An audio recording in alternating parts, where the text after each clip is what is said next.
Look at that shine already. And this is before polishing. That deep, wet look doesn't happen by accident. It's all in the clear coat technique and letting the clear flow out correctly. If your paint still looks dry or textured, watch this carefully, because today we're chasing that glass finish with almost no orange peel. Today we're unlocking the secret to getting almost no orange peel in your clear coat. A lot of people think it's only about expensive spray guns, but honestly, technique matters way more. If your paint looks rough, dry, or textured like an orange skin, don't worry, as almost every painter goes through it. In this video, I'm going to show you how spray distance, gun speed, overlap, air pressure, and even your confidence with the trigger can completely change the final finish. We're spraying this panel today and trying to get that deep, wet glass look everybody wants. So if you've ever finished spraying and said, "Why does my clear look like a potato?" this video is for you. All right, before we even touch the clear coat, check out this base coat on the Toyota Corolla. Nice and even, smooth all around. This part is super important because clear coat loves exposing every mistake underneath. If your base coat looks rough, your clear is not coming to save you like a superhero. It's just gonna make the problem shiny. So when you're spraying base, make sure it lays down smooth with no dry patches, no tiger stripes, and definitely no orange peel texture. You want the surface looking clean and uniform before the clear goes on. And don't rush it either. A lot of people spray base coat like they're late for a taxi. Slow down, keep your overlap consistent, and watch your spray distance. Honestly, a good clear coat starts with a good base coat. Smooth underneath equals smoother finish on top. This Corolla is looking ready for that wet glass shine. All right, first coat of clear going on now. And this is usually the moment where people either become artists or create a swimming pool on the panel. There's almost no in between. When I first started spraying clear, I used to think the wetter the better. So I'd spray like I was watering the garden. Next thing you know, the panel looked beautiful for 3 seconds. Then boom, runs sliding down slowly like tears. That's when you learn clear coat has a personality. If you respect it, it shines. If you rush it, it embarrasses you publicly. So with this first coat, I'm not trying to drown the Corolla. I'm just letting the panel get a nice even layer. Smooth movements, steady pace, nothing aggressive. A lot of beginners move the gun too fast because they're scared of runs. Then the clear lands dry and rough. Now the panel starts looking like orange skin instead of glass.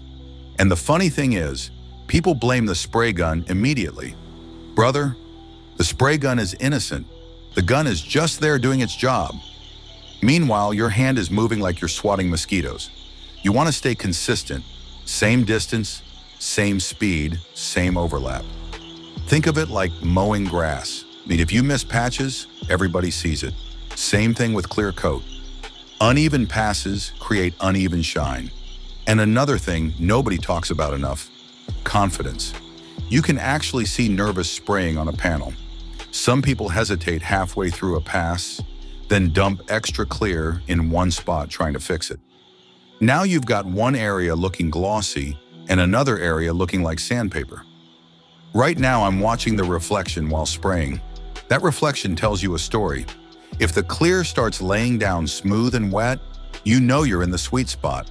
If it starts looking dusty or patchy, something needs adjusting immediately. Also, don't try to spray the entire car at Formula 1 speed. Relax. Clear coat rewards calm people. The more rushed you are, the more problems appear later when the panel dries. And let me tell you something painful. Orange peel doesn't always show up immediately. Sometimes the panel looks amazing while wet, then 30 minutes later, surprise, texture everywhere. That's why setup matters before you even pull the trigger. Correct pressure, correct gun settings, clean panel, good lighting. All these little things work together. Now look at this first coat settling down. Nice and even, not too heavy, not too dry. This coat is basically setting the mood for the final finish. The second coat is where the gloss really starts flexing. But if the first coat is messy, the second coat is just gonna make the mess shinier. And honestly, spraying clear is a little bit like cooking. Too dry? Bad. Too wet? Disaster. But when everything balances perfectly, that deep, wet shine hits differently.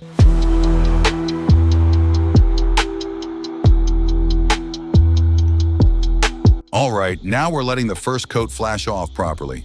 This is the part everybody wants to skip until the clear starts reacting like instant noodles in a microwave. You've got to give the solvents time to escape properly before the next coat goes on. If you rush it, the clear can trap everything underneath, and later you start seeing texture, dieback, or weird marks that make you question your entire life choices. Right now, the panel is starting to settle nicely. You can already see the shine building slowly, and this is exactly why patience matters in paintwork. Good clear coat isn't just sprayed, it's timed correctly too. A lot of beginners think standing here watching paint flash off is boring, but this boring part is secretly protecting your final finish. Sometimes the difference between smooth glass and orange peel is literally just waiting a few extra minutes.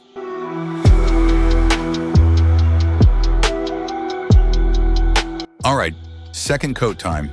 This is where the Corolla starts waking up properly. The first coat was basically the introduction. Now the clear coat is about to start showing off a little bit. And you know what's funny? This is usually the exact moment people get overconfident.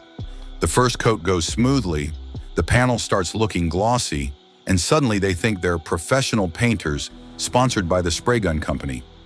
Next thing you know, one giant run sliding down the door like melted candle wax. So with this second coat, I'm still staying calm. Smooth passes, steady movement, watching the reflection the whole time. You don't force clear coat to shine, you guide it there. That's the secret. Now notice how the panel already looks wetter than before. That's because this coat is adding depth and helping the clear flow together smoother. This is where technique really matters. If your overlap is inconsistent here, the texture starts showing itself immediately. One section looks smooth, another section looks dry. Now the car looks confused. And look at the gun movement. No panic spraying. I'm not flicking my wrist around like I'm casting spells in a wizard movie. Everything stays controlled and parallel to the panel. That's how you keep the clear laying evenly across the surface. Another big mistake people make on the second coat is chasing one dry spot too much. They see one tiny area and suddenly they dump half the cup there trying to fix it. Relax. Clear coat loves patience. Sometimes if you leave it alone, it levels itself out beautifully. Sometimes the more you touch it, the worse it gets. Also pay attention to the edges and body lines. Those areas love collecting extra clear.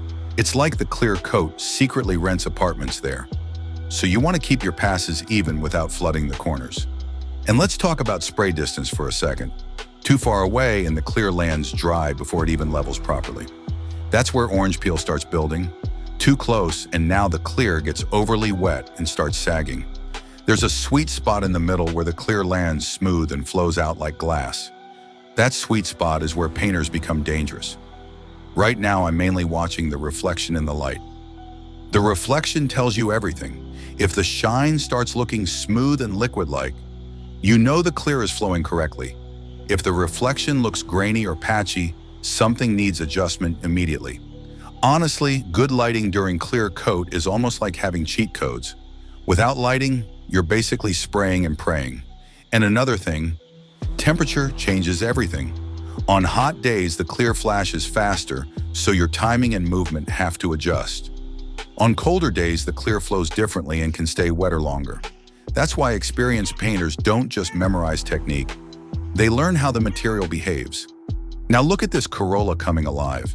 The gloss is deeper, reflections are cleaner, and the panel is starting to get that wet glass look everybody wants.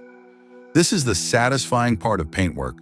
After all the sanding, masking, cleaning, and stress, this shine makes everything feel worth it. But remember, smooth clear coat isn't about luck. It's consistency, consistent overlap, consistent speed, consistent distance. The calmer and smoother you spray, the better the panel rewards you.